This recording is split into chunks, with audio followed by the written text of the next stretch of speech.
अस्सलामुअलैकुम नाज़रीन, तव्हां ॾिसी रहिया आहियो शाहीन न्यूज़। हाणे बलड़ी शाह करीम दिल नवाज़ रंद जी हीअ रिपोर्ट। बलड़ी शाह करीम भरसان करياڙي موري वटि ॻोठ हाजी उमर शोरो वटां वाटर क़ोर्स मां ॻोठ محمد صديق क़परी जो रहवासी नौजवान 28 साला अल्लाह बचायो क़परी वलद محمد क़ासिम क़परी जो मुबैना रसनि सां जंगू बदल तशद्दुद थियल लाश हथ आयो आहे।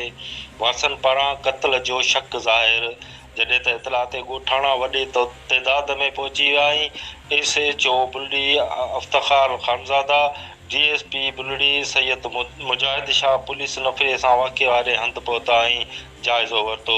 इन मौक़े ते पेरियुनि खे बि आंदो वियो, जिन पिण सरज़मीन ते लॻल पेरनि जो जाइज़ो वरितो। बलड़ी शाह करीम पुलिस लाश कढराए पोस्टमार्टम लाइ rural health centre Baldi Shah करीम पहुचायो, जॾहिं त मक़तूल अल्लाह बचायो क़परी जे वालिद मोहम्मद क़ासिम क़परी ॿुधायो त असां सां वॾो ज़ुल्म थियो आहे। हिन वधीक ॿुधायो त मुंहिंजो हिकिड़ो ई पुटु हो जंहिंखे क़त्ल कयो वियो आहे।